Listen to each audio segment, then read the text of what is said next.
Hi guys, we're going to do a short video here about R53 crank pulleys, harmonic balancers, damped crank pulleys. They do have different names depending on the type. We start here with the pre-facelift ones. These are about £7 in weight, so it's quite a mass there. They later moved on to the 54 plate onwards around about this type here, which is about £5.5 in weight. Remember, kilos is just under half that, so don't confuse kilos with pounds. Now, one of the reasons people change these is to produce a faster spin up for the engine, which is obviously good to have. The other reason is because when they age, particularly these early type like this, is they can start to delaminate, distort, can cause oscillation of the belt, can cause the belt to come off, all sorts of funny noises. Now, if you're going to change it, most people are not going to want to change it for the original ones, but also if you're going to change it, why do you want to change for one about the same weight? Now, the reason I say that is because if you look at these post-facelift ones here, they're about £5.5 in weight. The pre-facelift are about 7. In fact, if you go for some of the aftermarket harmonic balancer ones, check their spec, but they're actually the same weight as these.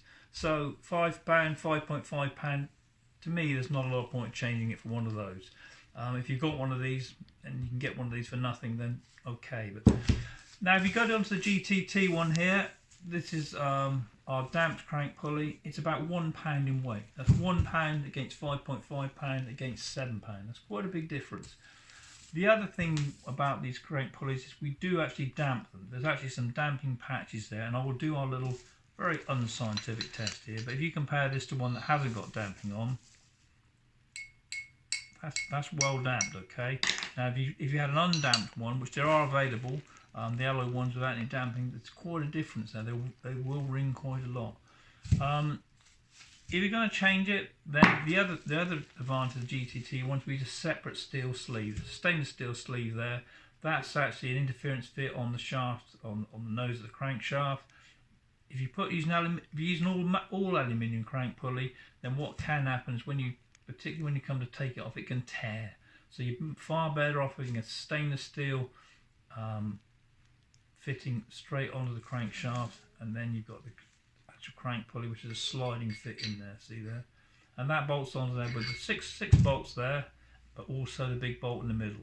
There's actually, we even put a thread in there, so you can use a special puller to actually pull it off if you need to. Okay, so why do we want to change it apart from losing weight? And the other reason would be because the original crank pulley is on its way out. Well, the other reason is to actually change the gearing. We actually do this in 4 sizes: 0%, +1, +2, +3, +4. Remember, plus percent on the crank pulley is the same as going -% on the supercharger as regards spinning the supercharger a little bit faster. On these crank pulleys, you'll also see we hard anodise it. That's not just colour, that's actually a hard anodising on there. So that gives you extra wear resistance and also corrosion resistance as well. If you're using this type of crank pulley, you've got this big rubber mass in here which can cause run out problems. With ours, it cannot happen. Every surface is fully machined, perfect balance every time. What else can I say? Right, RPMs and rev limits. Okay, well, this has been talked about a lot, as I'm sure you're aware.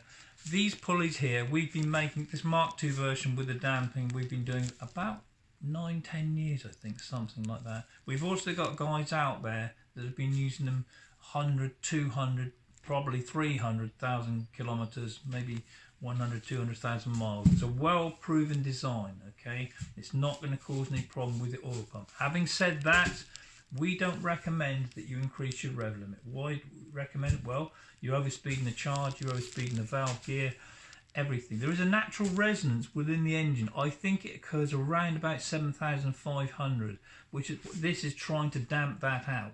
Under normal circumstances, you'd never get to those revs. If some tuner decides they're going to raise your rev limit to 7,500, which we don't recommend, I wouldn't recommend use any type of aftermarket pulley. If you necessarily just use the post facelift version there. But with our pulley, we don't recommend you raise the rev limit, but we've not seen any issues at all. If you do raise it, make sure you've got GTT type crank pulley where it is damped on every spoke. We've seen no problems at all.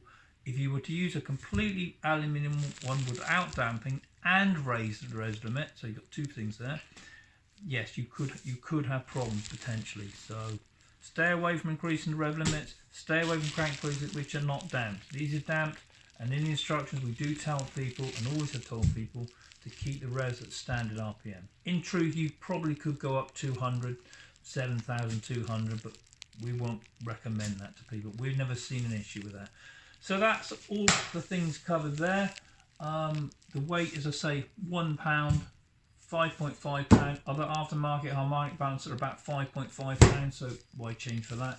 And the early ones there, which are pretty horrible to be honest, about 7 pound in weight. So the other, one thing, price. These GTT ones I think are 189 plus VAT now, which is a pretty good price for a decent pulley. So it's all hard anodized, 2-piece construction, all damped, and we do it in 4 different sizes. And we've also got them all in stock at the moment, so there's another little bonus for you. So, okay, well thanks very much guys. We'll see you on another video sometime soon. Cheers.